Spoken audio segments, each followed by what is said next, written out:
498A के मुकदमे में क्या आपको जमानत लेते समय यानी कि एंटीसिपेटरी बेल लेते समय हाईकोर्ट ये कंडीशन रख सकता है कि अपनी पत्नी को घर पे रखकर उसकी बेहतर देखभाल करके ही आपको बेल मिलेगी?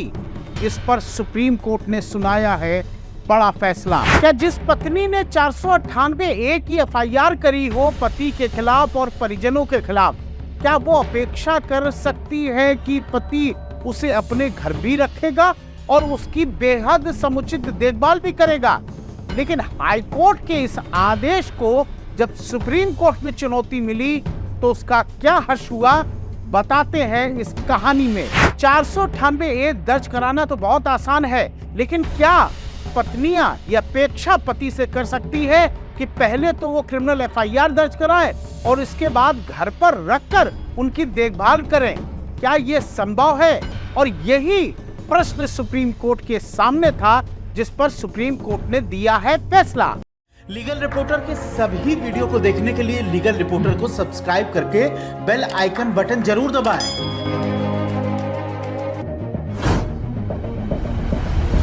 नमस्कार, मेरा नाम है विप्लव अवस्थी। आप देखना शुरू कर चुके हैं लीगल रिपोर्टर। आज की कहानी में हम आपको बताने जा रहे हैं कि एंटीसिपेटरी बेल यानी कि अग्रिम जमानत लेने के लिए जब पति हाईकोर्ट पहुंचा 498A के मामले में, तो हाईकोर्ट ने एक शर्त रखी और शर्त ये थी कि हम जमानत आपको तब देंगे, एंटीसिपेटरी बेल तब देंगे जब आप पत्नी को घर पे भी रखोगे और उसकी समुचित देखभाल भी करोगे। इस फैसले के खिलाफ जब सुप्रीम कोर्ट में पति पहुंचा तो सुप्रीम कोर्ट ने इस पर क्या कहा, इस कहानी को बताने से पहले हम आपको लगातार बताते रहे हैं कि आपके हजारों की संख्या में हमें कॉल्स आ रहे हैं और आप अपनी कानूनी दिक्कतों को बता रहे हैं। हमारा मकसद है इस प्रोग्राम के माध्यम से कि सुप्रीम कोर्ट और हाई कोर्ट के निर्णयों को आम भाषा में, आपकी भाषा में समझाया जाए, जिससे कि आप कभी भी इस तरह की कानूनी पचड़ों में फंसे तब ये वीडियो देखकर आप समझ ले कि आपके क्या है कानूनी अधिकार। तो आपकी भाषा में आपका न्याय।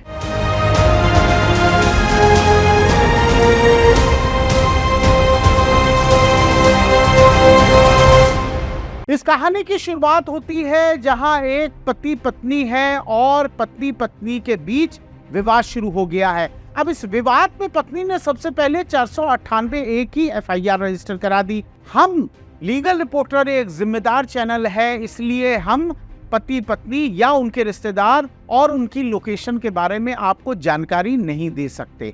लेकिन चूंकि रिपोर्टेबल जजमेंट है यानी कि प्रकाशित जजमेंट है, इसलिए हम उसका लिंक डाल देंगे, आप लिंक देख सकते हैं। इस मामले में पति के खिलाफ जब पत्नी ने 498A की एफआईआर करी तो निश्चित रूप से पति परेशान हो गया, घर वाले परेशान हो गया, जाए कहां, क्योंकि लगातार ये लग रहा था कि ऐसा ना हो अरेस्ट हो जाए। इसलिए पति ने सोचा कि हाई कोर्ट का सहारा लिया जाए और एंटीसिपेटरी बेल मांगी जाए। पति एंटीसिपेटरी बेल के लिए गया और उसने हाई कोर्ट के सामने कहा कि ये ग्राउंड पर मैंने 498 नहीं किया है और आप मुझे अग्रिम जमानत दें। हाई कोर्ट ने अग्रिम जमानत देते हुए कहा और शर्त रखी कि जो पत्नी बाहर है, जो पत्नी आपके घर के बाहर रह रही है, अपने मायके में रह रही है, आप उसे बुलाएंगे, पूरा समुचित ध्यान रखेंगे, उसका केयर करेंगे। ऐसा नहीं है कि आप घर पे बुलाएं, उसके साथ कोई अभद्र व्यवहार करें। और इसी कंडीशन के साथ ही हाई कोर्ट ने कहा तभी हम आपको बेल दे पाएंगे। जब हाई कोर्ट ने ये शर्त रखी तो निश्चित रूप से पति को ये लगा कि जिस पत्नी ने उसके खिलाफ 498A का मुकदमा कर दिया है, जिस पत्नी ने आज उसे ये कंडीशन में पहुंचा दिया कि उसे अदालत, पुलिस का खतरा लग रहा है, क्या वो उसके साथ रह सकता है? सवाल पति के लिए बड़ा था। इसीलिए उसने दोबारा हाई कोर्ट में एक पिटीशन फाइल करी। पिटीशन था मॉडिफिकेशन ऑफ ऑर्डर।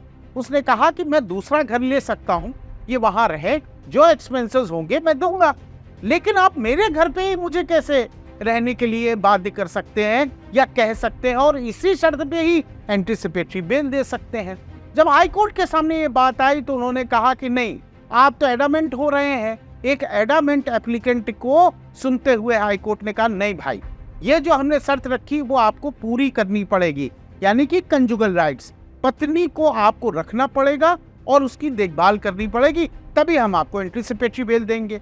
जब ऑर्डर खारिज हो गया तो पति के पास विकल्प क्या रहता? वो आ गया सुप्रीम कोर्ट, और सुप्रीम कोर्ट के सामने उसने कहा कि जिस तरह की कंडीशन मेरे ऊपर इम्पोज करी गई है उस कंडीशन पर आप सुनिए, और ये मैंने मॉडिफिकेशन एप्लीकेशन यानी कि उनसे कहा था हाई कोर्ट से कि आप अपने आदेश में बदलाव करें, लेकिन हाई कोर्ट ने इनकार कर दिया था।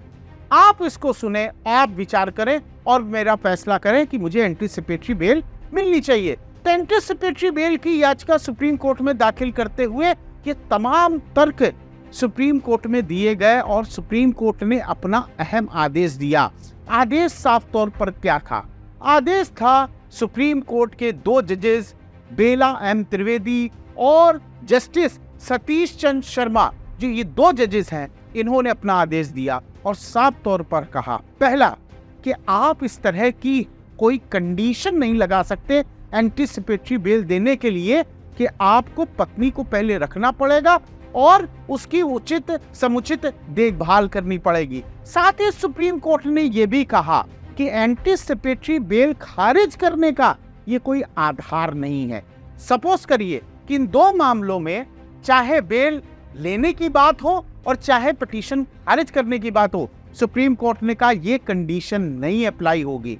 आपको याद है 498 के तमाम मामलों में जब एंटीसिपेटरी बेल या रेगुलर बेल आप लेने जाते हैं तो कोर्ट तमाम शर्तें रखता है।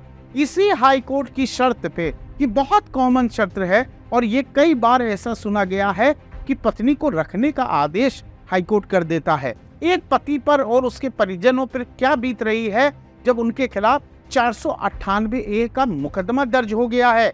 और इस मामले में आप जानते हैं कि 498A को लेकर हाई कोर्ट और सुप्रीम कोर्ट वेरियस जजमेंट दे चुके हैं, जिसमें हाई कोर्ट ने यहाँ तक कहा कि महिलाएं इसे आतंकवाद के तौर पर यूज कर रही हैं, यानी कि कानूनी आतंकवाद जैसा शब्द कोलकाता हाई कोर्ट ने प्रयोग किया।